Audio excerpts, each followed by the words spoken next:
Thank you, New Moon, for hosting us. Thanks for coming.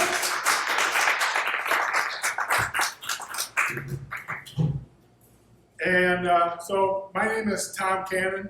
I'm the Poet Laureate of Oshkosh, I think. Not real sure, but I'm still going to act like a Poet Laureate, except tonight I'm not. I'm going to start off by reading from a novel. My novel, Shattered. And I still think that will be okay, because poets, poet laureates, whatever position, we need to encourage each other regardless of the medium, poetry, writing, artists. We just want to keep going. And that's, before I get to that, my quick chapter, I'm just going to start off with what I call the road grader story. Okay? And it has to do with what I'm going to talk about tonight. And the road grader story is a story that my dad tells often. It's about when he was a kid in the 1950s. They were redoing the road by the family farm. And so the guy came out, gave him and said, "You want to get a job?" So he had him get on this piece of equipment. Not sure it was a road grader, but imagine it's a road grader, right? He's like, "Well, you have to operate it such and such, and you have to have the blade, and you got to be careful to do it this way." It made my dad so nervous that he couldn't do it. And then, my grandpa said he would do it. He got onto the machine, and the guy says, "Doesn't matter, just run it. The contract says we have to run this machine, so we're running the machine." And my dad says, well, to me, that's a story of how people could be gaslighting obnoxious jerks. But to my dad, that story is a message. He uses it to explain that you should just try stuff. Instead of being too nervous, just try things and just assume they're doing fine. As long as no one else is yelling at you, you're doing okay. And that's kind of what I've been doing as a writer. Nobody's yelled at me yet. Well, in a while they haven't yelled at me. So I have my book, Shattered. I started writing it in the 1990s. And it took me a long time. I started out with a notebook. I eventually worked myself up to a word processor from Montgomery Ward. And I just kept plodding along until I got it published. So I'm going to read from chapter 3 of Shattered. So my main character is a stand-up comic in the 90s. He comes home, has a gig at a Holiday Inn, then he reconnects with his best friend, the person he's been waiting for 6 months, his friend Elaine. They have a great time, but then he comes home and he spends a restless night, he can't sleep. And he's slowly having his grief come to him. You know, he thinks that he avoided his grief after a breakup with a fiancée, and he thought he avoided it, but slowly he's realizing he's not. So the new day is unbearable. I get off the couch and I make pancakes. The only other food is off-brand cans of tomato soup my mom bought me. There's no reason I would ever make soup. Drive-through is why God made car windows to roll down. And while pancakes should drown enough syrup, lifting a forkful is like pulling a mastodon out of a very tar pit. I don't have any syrup, so I just eat them dry.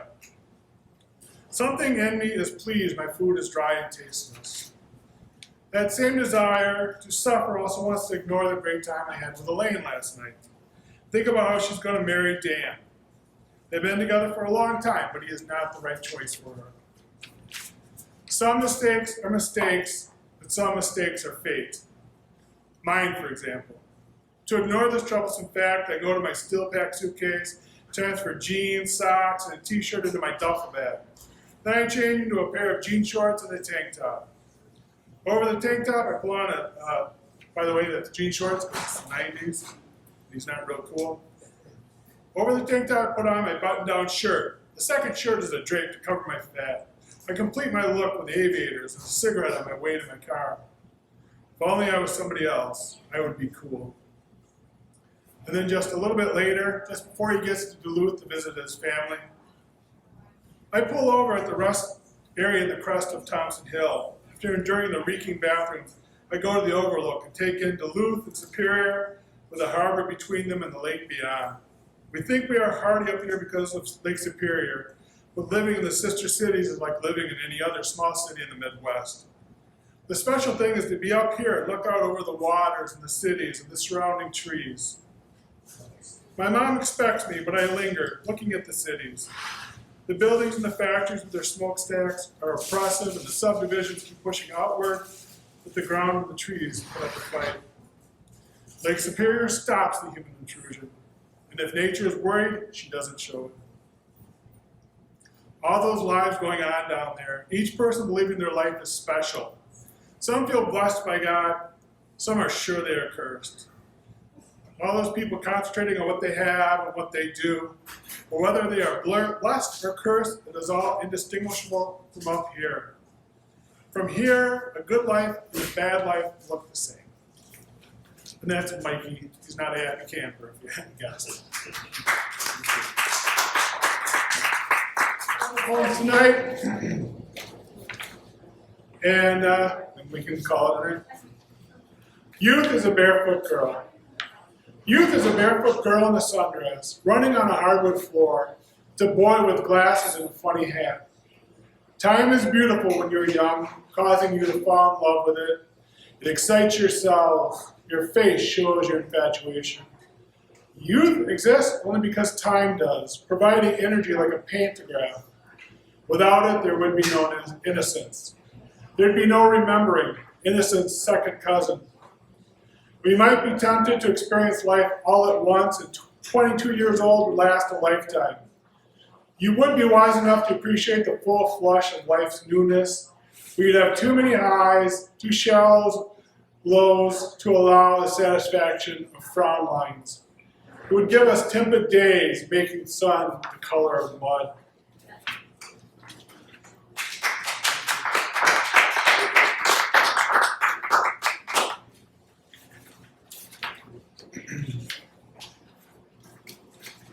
This next one's called A Lunch Companion. A penny in the begging cup, offer to help when the project is done, advice given without listening, a text message late on Father's Day, all are symbols of your importance. A lone recliner is turned towards the TV. A green webbed lawn chair sits in the garage. A gray car sits under a tree at the park. The driver's newspaper sits on the dash. He lifts his cold coffee to his lips, lingers in the chirping of the birds just to hear the chatter. What is life but lonely? The elderly woman with the scarf on her head sits in the last pew. She mumbles along with the prayers. She shuffles for communion. The priest places the wafer in her hand, gives a smile that does not reach to the last pew. God talks to her through the scriptures, perhaps, but she needs a companion for lunch.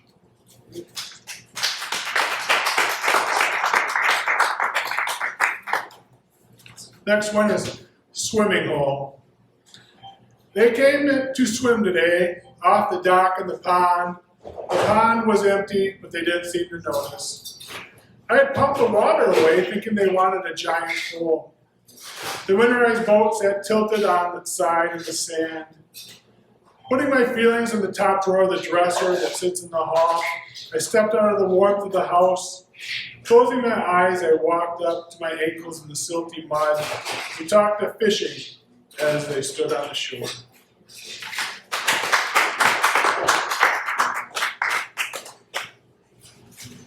All right. Just because it's a small group, maybe I'll read this one. Cheaper Than Life. A sappy Steve Martin movie, the one where he has 12 kids, and even a sequel, made me hate myself. At the end, his daughter names her baby after him. A thanks for showing how to love. I tried. I thought, obviously I failed. With 12 kids, movie dad had heartache and made mistakes and yelled, almost like in real life. But unlike a movie, you can't love you can hurt, you can love, you can hurt and be hurt and not have forgiveness or a happy ending. This is my third act. I don't think there gets to be a resolution or even a sad ending, just more wanting, more empty house, more desperation of silent begging, of accepting what I get. Because unlike a movie, you may get to have your impassioned monologue, your speech from the heart all to yourself.